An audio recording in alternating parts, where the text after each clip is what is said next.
The rainbow was now dangling in the air below the cloud.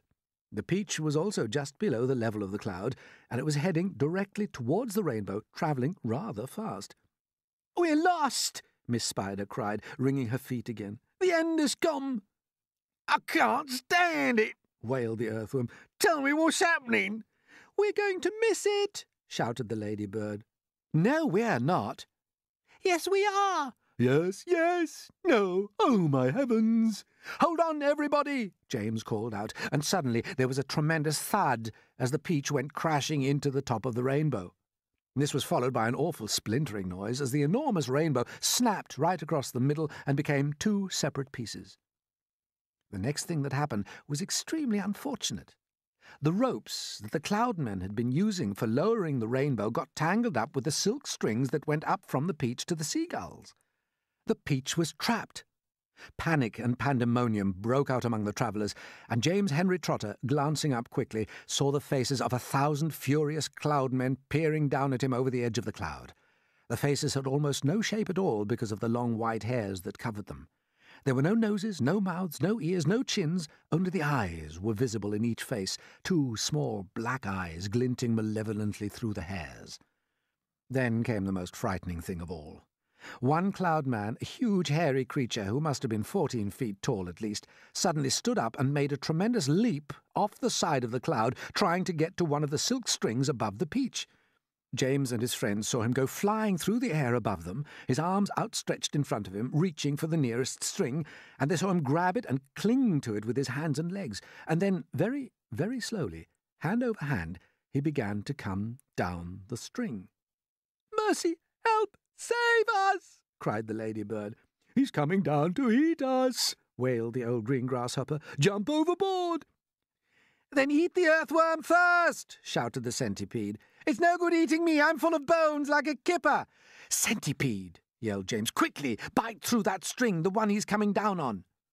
The centipede rushed over to the stem of the peach and took the silk string in his teeth and bit through it with one snap of his jaws.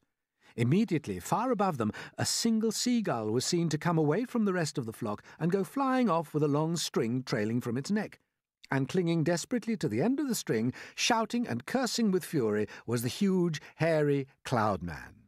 Up and up he went, swinging across the moonlit sky, and James Henry Trotter, watching him with delight, said, "My goodness, he must weigh almost nothing at all for one seagull to be able to pull him up like that. He must be all hair and air." The rest of the cloudmen were so flabbergasted at seeing one of their company carried away in this manner that they let go the ropes they were holding, and then, of course, down went the rainbow, both halves of it together, tumbling towards the earth below. This freed the peach, which at once began sailing away from that terrible cloud. But the travellers were not in the clear yet. The infuriated cloudmen jumped up and ran after them along the cloud, pelting them mercilessly with all sorts of hard and horrible objects. Empty paint buckets, paint brushes, step-ladders, stools, saucepans, frying pans, rotten eggs, dead rats, bottles of hair oil, anything those brutes could lay their hands on came raining down upon the peach. One cloudman, taking very careful aim, tipped a gallon of thick purple paint over the edge of the cloud right onto the centipede himself. The centipede screamed with anger. "My legs!" he cried. "They're all sticking together. I can't walk, and my eyelids won't open. Oh, I can't see, and my boots are ruined." But for the moment everyone was far too busy dodging the things that the cloudmen were throwing to pay any attention to the centipede. "The paint is drying," he moaned. "It's going hard. I can't move my legs. I can't move anything." "You can still move your mouth," the earthworm said, "and that is a great pity." "James," bawled the centipede, "please help me. Wash off this paint. Scrape it off, anything." It seemed like a long time before the seagulls were able to pull the peach away from that horrible rainbow cloud, but they managed it at last, and then everybody gathered around the wretched centipede and began arguing about the best way to get the paint off his body. He really did look a sight. He was purple all over, and now that the paint was beginning to dry and harden, he was forced to sit very stiff and upright, as though he were encased in cement. And all 42 of his legs were sticking out straight in front of him like rods. He tried to say something, but his lips wouldn't move. All he could do now was to make gurgling noises in his throat.